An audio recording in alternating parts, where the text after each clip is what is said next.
મિત્રો, અરબી સમુદ્ર જે ભારતના પશ્ચિમ કિનારે આવેલું છે એ ઉષ્ણકટિબંધીય વાવાઝોડાનું એક મહત્વનું કેન્દ્ર રહ્યું છે. મે મહિનાનો આ સમય મિત્રો પ્રી મોન્સૂન એક્ટિવિટીનો આ એક સમય છે, જ્યારે અરબી સમુદ્રમાં વાતાવરણીય ગરમી અને ભેજનું પ્રમાણ ખૂબ જ મોટા પાયે વધી રહ્યું હોય છે. અને આ જે મિત્રો ભેજ છે એ વાવાઝોડા માટે સાનુકૂળ પરિસ્થિતિઓનો સર્જન કરે છે અરબી સમુદ્રમાં. આગામી 23 મેથી કરી અને 30 મેની વચ્ચે મિત્રો અરબી સમુદ્રમાં એક સંભવિત વાવાઝોડું બનવાની આશંકાઓ વ્યક્ત કરવામાં આવી છે, શક્યતા રહેલી છે. હવામાન વિભાગ અને નિષ્ણાંતો દ્વારા જણાવવામાં આવી રહ્યું છે કે આવનારા સમય દરમિયાન, આગામી દિવસો દરમિયાન અરબી સમુદ્રમાં એક ખૂબ જ મોટું વાવાઝોડું બનવા જઈ રહ્યું છે, જે ગુજરાતને મોટા ભાગે અસર કરી શકે છે. મિત્રો, આ જે વાવાઝોડું છે એ ભારતના પશ્ચિમ કાંઠે આવેલા રાજ્યો, ખાસ કરીને ગુજરાત, મહારાષ્ટ્ર, ગોવા અને કર્ણાટક તેમજ પાડોશી દેશો જેમ કે પાકિસ્તાન, ઓમાન અને અન્ય અખાતી દેશો ઉપર અસર કરી શકે છે. તો આજના આ મહત્વપૂર્ણ વિડીયોમાં મિત્રો આપણે આ વિષયમાં ખૂબ જ વિસ્તારપૂર્વક વાત કરવાની છે કે વાવાઝોડાની રચના કેવી રીતે થશે, કયા શહેરોને, કયા વિસ્તારોને આ અસર કરી શકે છે, કઈ બાજુ આનો રસ્તો જવાનો છે. તમામ પ્રકારના પ્રશ્નોના જવાબ આજના વિડીયોમાં આપવામાં આવશે, માટે વિડીયોને છેલ્લે સુધી જોવા તેમજ લાઇક અને શેર કરવા ખાસ વિનંતી. મિત્રો, અરબી સમુદ્રમાં વાવાઝોડાની રચના માટે ચોક્કસ હવામાનની પ્રવૃત્તિઓ જરૂરી હોય છે. અહીંયા મિત્રો મે મહિના દરમિયાન અરબી સમુદ્રમાં એન્ટી સાયક્લોનિક સર્ક્યુલેશન અને વેસ્ટર્ન ડિસ્ટર્બન્સની અસરોના કારણે ભેજવાળા પવનોનો પ્રવાહ વધવાની સંભાવના છે, જે વાવાઝોડાની રચના માટે અનુકૂળ વાતાવરણ ઊભો કરી શકે છે. એક્સ ઉપરની એક પોસ્ટમાં મિત્રો હવામાન નિષ્ણાંતે 23 થી 24 મેની આસપાસ અરબી સમુદ્રમાં પ્રી મોન્સૂન વાવાઝોડાની શક્યતા વ્યક્ત કરવામાં આવી છે. જોકે તેમણે આશા વ્યક્ત કરી છે કે આવું ન થાય. આવી પરિસ્થિતિમાં વાવાઝોડું લો પ્રેશર એરિયાથી શરૂ થઈ ડિપ્રેશન, ડીપ ડિપ્રેશન અને પછી સાયક્લોનિક સ્ટ્રોમમાં પણ પરિવર્તિત થઈ શકે છે. ભારતીય હવામાન વિભાગ IMD અનુસાર આવા વાવાઝોડાની ઝડપ 63 કિલોમીટર પ્રતિ કલાકથી લઈ અને 118 કિલોમીટર પ્રતિ કલાક સુધી પહોંચી શકે છે, અને તેની તીવ્રતા વધુ હોય તો તે સિયર સાયક્લોનિક સ્ટ્રોમ અથવા વેરી સિવિરિયર સાયક્લોનિક સ્ટ્રોમમાં પણ ફેરવાઈ શકે છે. મિત્રો, વાવાઝોડાનો જે માર્ગ છે એ ઘણી બાબતો ઉપર નિર્ભર કરે છે, જેમાં વાતાવરણીય પવનોની દિશા, સમુદ્રનું તાપમાન અને હવાનું દબાણ સામેલ છે. અરબી સમુદ્રમાં બનતા વાવાઝોડા સામાન્ય રીતે 3 મુખ્ય માર્ગેથી પસાર થતા હોય છે. પહેલો માર્ગ છે મિત્રો ઉત્તર પશ્ચિમ દિશા, ગુજરાત અને પાકિસ્તાન તરફ. આ માર્ગમાં વાવાઝોડું ગુજરાતના કચ્છ, સૌરાષ્ટ્ર અને પાકિસ્તાનના સિંધ પ્રદેશ તરફ આગળ વધે છે. ઉદાહરણ તરીકે 2021માં જે ગુજરાતમાં તાઉતે વાવાઝોડું આવ્યું હતું મિત્રો, તમને યાદ હશે.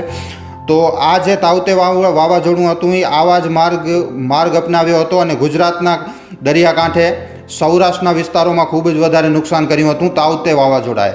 એના પછી જે માર્ગ છે એ છે ઉત્તર પૂર્વ દિશા, મહારાષ્ટ્ર અને ગોવા તરફ. જો વાવાઝોડું ઉત્તર પૂર્વ તરફ ફંટાય તો તે મહારાષ્ટ્રના મુંબઈ, રત્નાગીરી અથવા ગોવાના દરિયાકાંઠે અસર કરી શકે છે, ખૂબ જ મોટા પાયે અસર કરી શકે છે. પછી પશ્ચિમ દિશા, ઓમાન અને યમન તરફ. મિત્રો, કેટલીક વખત વાવાઝોડું અરબી સમુદ્રની પશ્ચિમ દિશાઓમાં આગળ વધે છે અને ઓમાન, યમન અથવા સંયુક્ત અરબ અમીરાતના દરિયાકાંઠે પહોંચે છે. 23 થી 30 મે 2025ના વાવાઝોડાનો ચોક્કસ માર્ગ આગોતરા હવામાન મોડલ ઉપર નિર્ભર રહેશે મિત્રો, પરંતુ નિષ્ણાંતોનું માનવું છે કે તે ગુજરાત અને મહારાષ્ટ્રના દરિયાકાંઠે વધુ અસર કરી શકે છે, કારણ કે આ સમયે ચોમાસાની શરૂઆતને કારણે ભેજવાળા પવનોનો પ્રવાહ આ વિસ્તારો તરફ વધુ રહે છે. જો આની આપણે સંભવિત અસરો વિશે વાત કરીએ મિત્રો, તો વાવાઝોડાની અસરો તેની તીવ્રતા, ઝડપ અને લેન્ડફોલ સ્થાન ઉપર નિર્ભર કરે છે. વિવિધ વિસ્તારોમાં તેની સંભવિત અસરો વિશે આપણે ચર્ચા કરીએ. સૌથી પહેલાં જો આપણે આપણા ગુજરાતની વાત કરીએ તો મિત્રો, ગુજરાતનો દરિયાકાંઠો ખાસ કરીને કચ્છ, સૌરાષ્ટ્ર, જામનગર, પોરબંદર, દ્વારકા, વેરાવળ, પછી દક્ષિણ ગુજરાતમાં સુરત, વલસાડ વાવાઝોડાની સીધી અસરનો ભોગ બની શકે છે. વાવાઝોડું લેન્ડફોલ કરે તો 100 થી 200 મીમીથી વધુ વરસાદ થઈ શકે છે, જેનાથી શહેરી વિસ્તારોમાં પૂર અને ગ્રામીણ વિસ્તારોમાં પાકને ખૂબ જ મોટા પાયે નુકસાન થઈ શકે છે.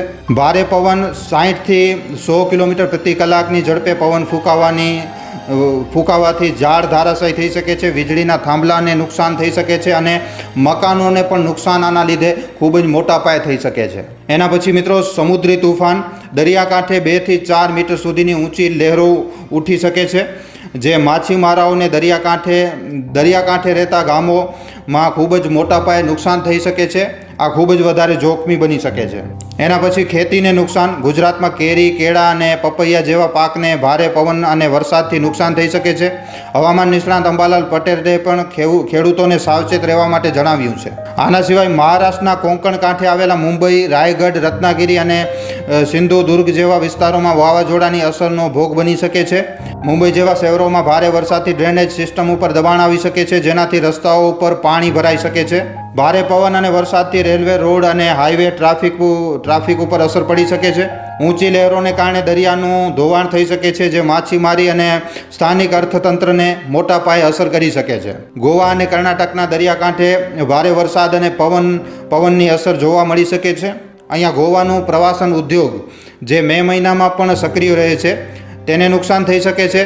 કર્ણાટકના દરિયાકાંઠે નાળિયેરના બગીચા અને ચોખાના પાકને નુકસાન થઈ શકે છે. માછીમારાઓને દરિયા ન ખેડવાની સૂચનાઓ અહીંયા આપવામાં આવી રહી છે. અહીંયાથી જો વાવાઝોડું ઉત્તર પશ્ચિમ તરફ આગળ વધે તો પાકિસ્તાનના સિંધ પ્રદેશ અને ખાસ કરીને કરાચી અને તેની આસપાસના વિસ્તારોમાં આની ખૂબ જ મોટા પાયે અસર થશે. વાવાઝોડા દરમિયાન ભારે પવન અને પૂરથી મકાનો, રસ્તાઓ અને ઇન્ફ્રાસ્ટ્રક્ચરને નુકસાન થઈ શકે છે. ઉદાહરણ તરીકે 2021ના તાઉતે વાવાઝોડે ગુજરાતમાં મિત્રો વ્યાપક નુકસાન કર્યું હતું. એના પછી જે 2023 દરમિયાન બિપરજોય વાવાઝોડું આવ્યું હતું, એણે પણ કચ્છના વિસ્તારોમાં વ્યાપક નુકસાન કર્યું હતું. આર્થિક નુકસાન, ખેતી, માછીમારી, પ્રવાસન અને દરિયાઈ વેપારને નુકસાન મોટા પાયે થઈ શકે છે.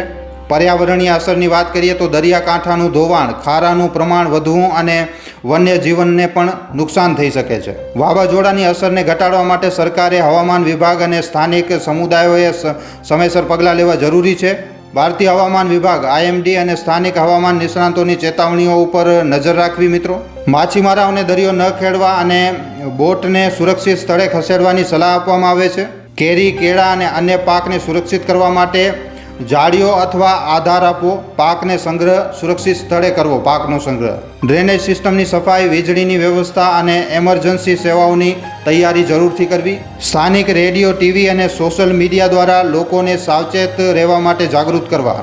દરેક ઘરમાં મિત્રો અહીંયા એમરજન્સી કીટ જરૂર રાખવી જોઈએ, જેમાં ખોરાક, પાણી, દવાઓ, ટોર્ચ અને બેટરી જેવી વસ્તુઓ બધી સામેલ હોય વાવાઝોડા દરમિયાન. ભારત સરકાર અને રાજ્ય સરકારે વાવાઝોડાની તૈયારીઓ માટે ઘણી બધી યોજનાઓ ચલાવી છે. મિત્રો, આમાં national disaster management authority NDMA અને રાજ્ય ડિઝાસ્ટર મેનેજમેન્ટ ઓથોરિટી સામેલ થાય છે.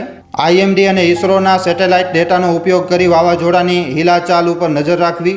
NDRF અને SDRFની ટીમો જે છે એ તૈનાત કરી રાખવી પહેલાંથી જ. વાવાઝોડાથી થયેલા નુકસાન માટે ખેડૂતો અને અન્ય પીડિતોને આર્થિક સહાય આપવી. 23 થી 30 મે 2025 દરમિયાન અરબી સમુદ્રમાં બનવા જઈ રહ્યું આ વાવાઝોડું ગુજરાત, મહારાષ્ટ્ર, ગોવા, કર્ણાટક, પાકિસ્તાન અને ઓમાન જેવા વિસ્તારોમાં વ્યાપક અસર કરી શકે છે. આની અસરોમાં મિત્રો ભારે વરસાદ, ભારે પવન, સમુદ્રી તોફાન અને આર્થિક નુકસાન સામેલ હોઈ શકે છે. જો અગાઉથી તૈયારી, હવામાન ચેતવણીઓ ઉપર નજર રાખીએ અને સાવચેતીના પગલાં દ્વારા નુકસાનને આપણે જરૂર ઘટાડી શકીએ છીએ. આપણે સૌએ સાથે મળીને આ કુદરતી આફતનો સામનો કરવા માટે તૈયાર રહેવું જોઈએ, જેના લીધે જાનમાલનું રક્ષણ થઈ શકે અને સમાજ ઝડપથી પુનઃ સ્થાપિત થઈ શકે.